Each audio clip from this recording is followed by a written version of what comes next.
So if you observe Dhanishta Nakshatra, it ranges from 23 degree 20 minutes Capricorn to 6 degree 40 minutes of Aquarius. Capricorn is an earthy sign and Aquarius is an Aries sign. So any Martian nakshatra, like it can be Mrigashira or Chitra or Dhanishta, it starts from 23 degree 20 minutes of earthy sign and it ends at 6 degree 40 minutes of Aries sign. So this is the behavior of any Martian nakshatra. So earthy quality and airy quality are present here, right? Because that is very reasonable, because a Martian energy, right, is very much seen in this quality. And now, and if you see Mars, so every planet is divided into 4 tattvas. If you observe the whole horoscope, nature, or the general zodiac symbols, if Mars is varying from 23 degree 20 minutes of Capricorn, right? So the first 2 padas of Mars are basically in the Capricorn of Dhanishta, are in Capricorn, so earthy nature. And the next 2 padas, 3rd and 4th, are in Aquarius, which is an Aries sign, right? And Mars is the ruler of Aries and Scorpio. Scorpio is a watery sign and Aries is a fiery sign. Now Dhanishta is the zenith of Martian energy, we say, means the peaks of Martian energy Dhanishta has, because this is the 3rd nakshatra. First is Mrigashira, where you can find the seed of Martian energy, and then Chitra, where you can find the flower of Martian energy, and then Dhanishta, which is the peaks of Martian energy, is represented in the celestial firmament by 4 stars. So Dhanishta is basically represented by 4 stars. That is the fundamental thing here. So every nakshatra is group of some stars, and the brightness of that nakshatra is depending upon the visible magnitude of the star and the visible of the stars present in the nakshatra. Now, visible magnitude is inversely proportional to brightness. So if visible magnitude is more, brightness is lesser. If you observe, the most brightest star of Dhanishta among the 4 stars has a visual magnitude of 3.63. So 3.63 visual magnitude is a bit higher, right? So it's reasonably bright. Dhanishta is reasonably bright. Now, Dhanishta actually, if you observe the meaning itself is showing is the wealthiest. And then you may ask, I have Dhanishta moon, or I have Mars in Dhanishta, or I have some Saturn in Dhanishta, but I am not so rich. But you're saying Dhanishta means wealthiest. So what does it mean?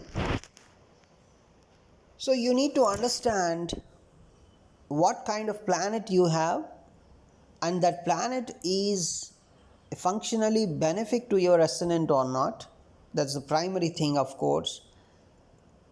And another thing is, it doesn't mean it always gives some kind of a very huge wealth. It generally means that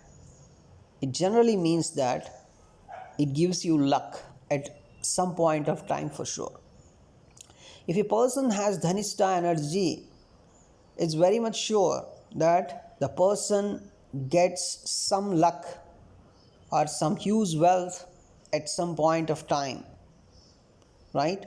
Based on the weightage of his complete horoscope, because if his second house is very bad, then even if he has a lot of Dhanishta energy, you know, because second house is the house of income, so then it may not be very fruitful. But in most of the cases, Dhanishta energy gives a lot of wealth or a lot of luck at some point of time, the sudden luck.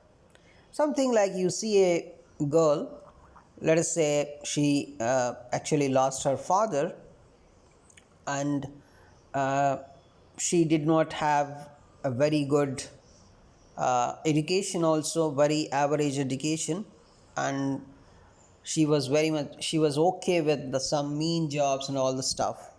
But suddenly after marriage she got some good house and some good amount of wealth, right? Because her husband is a bit wealthy, right? So this kind of things you can observe. But Dhanishta is of course not very good for marital affairs. But still, if you observe the horoscope of that girl, right, there are other combinations for seventh house. Seventh house is house of marriage, which are very much better. So she got some luck in terms of marriage. So if you have Dhanishta energy, right, and if some of your houses are very good, let us say your 10th house is very good, and you have some good planet in Dhanishta, so it's very much sure that you will get some luck or some good amount of wealth, some reasonable amount of wealth through your profession. And let us say you have some Dhanishta, you have some nakshatra in Dhanishta, and your seventh house is good, your seventh house energy is good, it's very much sure that from your spouse you may get some good amount of wealth. So Dhanishta basically indicates a wealth. But if you see your second house is very much malefic, second house has a lot of malefic energy, it's very bad, then even if you have some Dhanishta energy, it may not be very much sure that you may get huge wealth at some point. But at least somewhere you find some luck, right? Somewhere you find some luck. So there's a fundamental behavior. If you have some good house somewhere, then Dhanishta also helps. The energy of Dhanishta also help you. Then, is it the wealthiest, the most beneficent? These are the meanings from the Sanskrit literature we get for Dhanishta. So the basic energy of this nakshatra is this one, the wealth. There is some alternative name also present for this one, that is Shravishta. It's a Sanskrit term which translates into the most heard of or the most famous. So Dhanishta people generally, most of the times, 90% of the times, Dhanishta people are very attractive, very attractive, right? So if their ascendant lord is, if ascendant lord is very bad, very badly placed, then you may not say they are very attractive. But 90% of the cases, Dhanishta energy gives lot of beauty. So that's why people of Dhanishta you can also find in some movies also, in most of the movies. After Rohini, I observed Dhanishta is the nakshatra which actually can move the people into the fashion industry or the entertainment industry, right? Because of their the beauty is also very it's a magnanimous beauty, a magnetic energy, the passionate beauty they have. So this particular name Shravishta, right, the most heard of, the most famous, you can understand the name Shravishta implies that Dhanishta forms a pair with the previous nakshatra Shravana.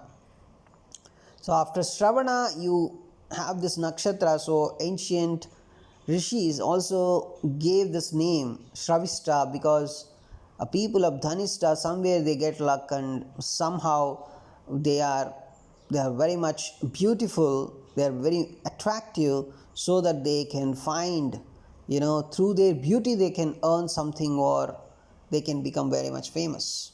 So the most famous Shravista, that's the meaning. And almost all the astrologers generally agree on the fact that a musical drum is the main symbol of this nakshatra, a musical drum. See, however, there is a difference of opinion in regards to the type of musical drum. So, if you just say in English musical drum, so you may think, right, a musical drum that you find in modern music. See, some equate this particular drum with tabla, some with mridanga, but this particular drum is actually the damaru. The damaru is Shiva's favorite drum. So Dhanishta has Shiva's energy, especially the Dhanishta 3-4, which is in Aquarius, because Shravana is the energy of Vishnu and Aquarius is the energy of Shiva, we generally say. So Dhanishta 3-4 padas have this kind of Shiva's energy. The Damaru is the main symbolism for Dhanishta. So the Damaru conveys, so what is the meaning of this symbol? Right, Damaru is a symbol here. So what is the meaning? Two main attributes basically, as a music and hollowness. As a music and hollowness. So Dhanishta is always associated with the music.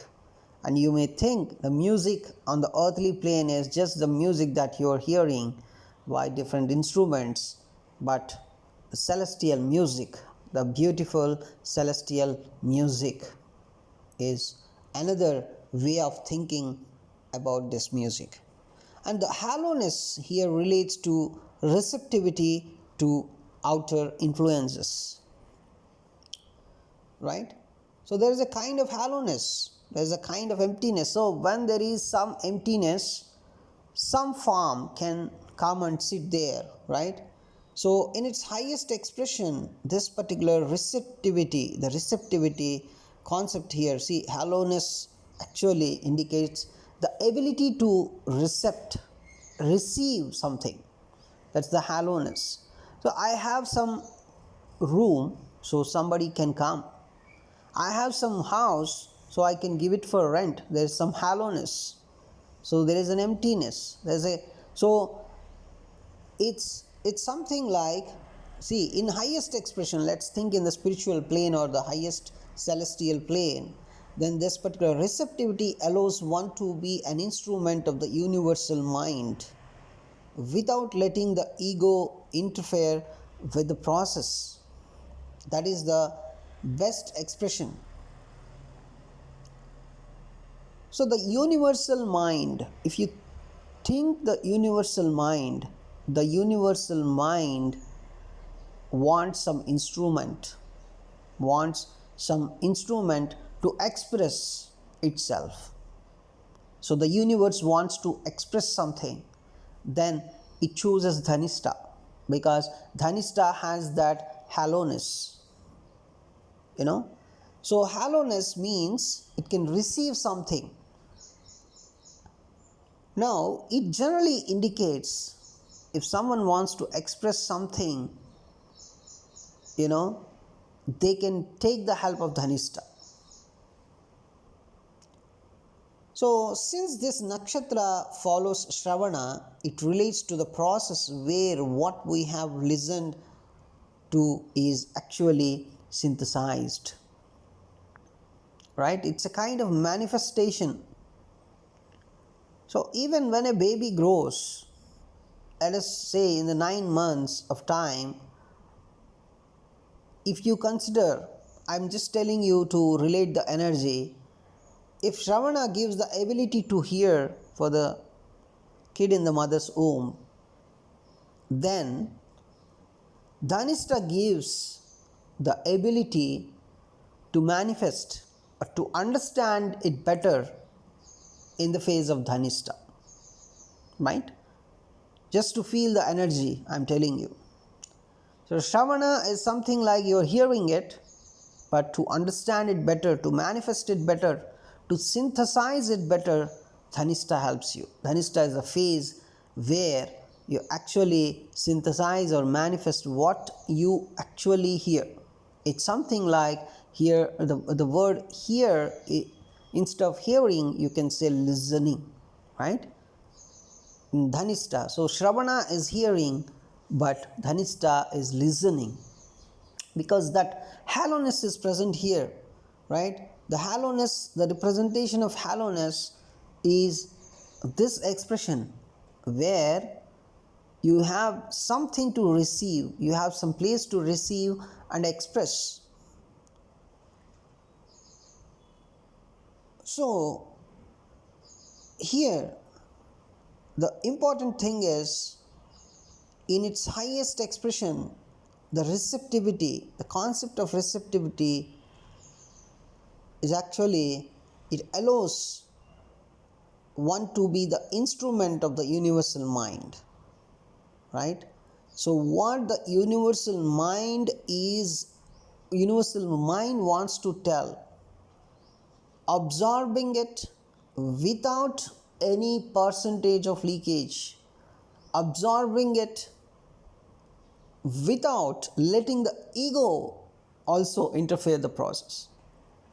When you're hearing something and when you're trying to understand it better, something stops you, right? Generally your ego stops. If someone is telling you to change, your ego may stop you to change or to listen to the process, to listen to what the other person is telling. So your receptivity is actually stopped by your ego. Your receptivity is actually stopped by your ego. If someone is saying something, right, do you hear that? You hear that, but while trying to synthesize that particular thing that you heard of, right, let us say I ask you to change this kind of behavior. So you may not agree with me initially, because your ego comes into the picture. You may think you are right, the other person is wrong. What the other person is telling you, right, is wrong. You may say that because your ego comes there, right? Your ego stops you to transform you as a better person, right? So this particular nakshatra, it relates to the process where what we have listened to is synthesized. What you have listened is to be synthesized. That particular process is very, very important. If your ego comes into the picture, then it's a bad thing.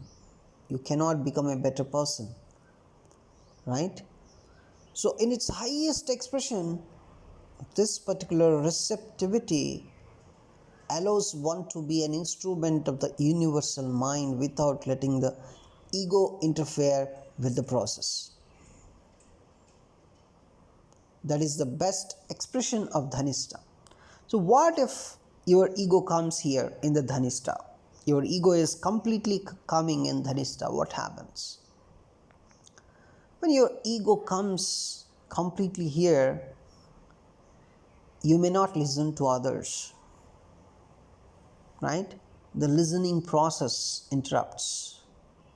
So Sun in Dhanishta can have this problem. sun is malefic, let us say if your sun is malefic to your ascendant, and if that sun is in Dhanishta, then it means ego is interfering the listening process.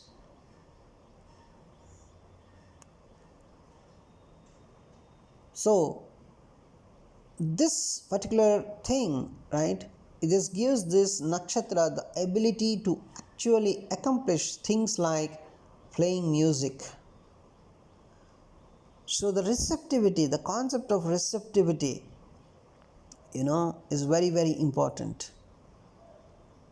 So when you want to, let us say, when you want to play music, when a person is showing something, when a person is demonstrating some thing before you, a musical instrument, if you want to repeat it, then your receptivity comes into the picture. If your receptivity is not interrupted by anything, then yes, you can actually manifest what the other person demonstrated till now, right? So this process of listening and manifesting the things, that particular process is very much important. That particular process, the receptivity, right, is very much important, and that is Dhanishta. So Dhanishta has that hollowness, so it can receive something. It